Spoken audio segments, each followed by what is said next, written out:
මම මල්ලියාවඩු ජගත් සෝමතුංග පැල්ලේර 1981-83 පළවෙනි කණ්ඩායම මගේ ගම අම්බලන්ගොඩ මගේ පළවෙනි රැකියාව වුණේ 1985 සීනි සංයුක්ත මණ්ඩලයේ සෙවණගල ව්‍යාපෘතිය මාස 8කට පස්සේ රබර් පරීක්ෂක රබර් පාලන දෙපාර්තමේන්තුව විදියට බැඳුණා. ඊට පස්සේ අවුරුදු දෙකමාරක සේවයක් පස්සේ විදේශගත වුණා ඩුබායි රාජ්‍ය කරා. නැවත ඇවිල්ලා මං හිතන්නේ ලංකාවේ පළවෙනි ඩිප්ලෝමාලාභියෙක් විදියට හිල්ටන් හෝටලේ උද්‍යාන කළමනාකරු විදියට සම්බන්ධ වුණා. 2010 ඊට පසු මම ආයතන කිහිපයක සේවය කරලා මම 2010 පටන් ගත්තා මගේම ආයතනය ආසිරි ගාඩන් සර්විස් සමාගම කියලා. ඒකෙන් තමයි ඉස්සරහට ඇවිල්ලා රැකියාවෙන් ඉවත් වෙලා මගේම කියලා ව්‍යාපාරය පටන් ගත්තා. කෘෂිකර්මයේ පැත්තෙන් බැලුවාම මේ උද්‍යාන අලංකරණ පැත්තට යොමු වෙන කොටාසේ බොහොම අඩුයි.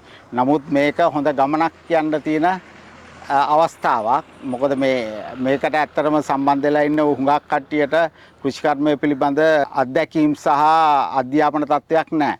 නමුත් අපේ ඩිප්ලෝමාලාභීන්ට මේක හොඳම අවස්ථාවක් උද්‍යාන සැකසීමේ අවස්ථාවන් ලබා ගන්න. මොකද මේ කෘෂිකර්මක දැනුම හරිම වැදගත් මේ උද්‍යාන සැකසීමේ කර්මාන්තයට.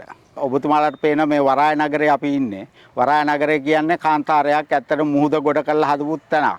මේක ඇත්තටම ශුෂ්ක කලාපයක්. නමුත් ඔබතුමාලාට පසුබිමින් පේන මේකේ දැන් මල් වවලා අලංකාර පරිසරයක් එනවා. ඉතින් මේක අපි ව්‍යවසායකත්වයේ වශයෙන් මේක කෘෂිකර්මයේ දැනගත්තු හින්දා තමයි මේකට ඔබින ගස් ගෙනෙල්ලා මේකට අවශ්‍ය පස් ගෙනෙල්ලා ඒකට අවශ්‍ය පෝර හදලා මේ විදිය පැලයක් හිටවලා මේ විදියට මල් ලබාගෙන තියෙන්නේ. ඉතින් මේක දැකුම් කළු පරිසරයක්. එතකොට පිටාය වුණත් හිතන්නේ මේ වගේ ශුෂ්ක ප්‍රදේශයක මේ විදිය ලස්සනට උද්‍යානයක් සකසලා තියෙන එක ගැන කවුරුත් උනන්දුවක් දක්වනවා. ඉතින් ඔබතුමාලාට අපේ කෘෂිකර්ම විද්‍යාලයෙන් පිටව යන නංගිල මල්ලාට මේක ලොකු අවස්ථාවක්. මේ වගේ තැනකට මෙලා තමන්ගේ පෞද්ගලික ජීවිතය උසස් කරගන්න තියෙන හොඳ අනගි අවස්ථාවක් තමයි උද්‍යාන අලංකරණය කියන්නේ. අපි ඕගොල්ලන්ට ආරාධනා කරනවා සබ්සා බිස්නස් කවුන්සිල් එකට සම්බන්ධ වෙන්න කියලා. සම්බන්ධ වෙලා මේ අපේ පරණ සමාජිකයන්ගේ උපදෙස් සහ ඔවුන්ගේ තියෙන අත්දැකීම් පළපුරුද්ද ලබාගෙන ඔබලාට ලොකු අනාගතයක් හදාගන්න පුළුවන් හින්දා ඔබලාට ගෞරවයෙන් ආරාධනා කරනවා මේකට සම්බන්ධ වෙන්න කියලා අපිත් එක්ක.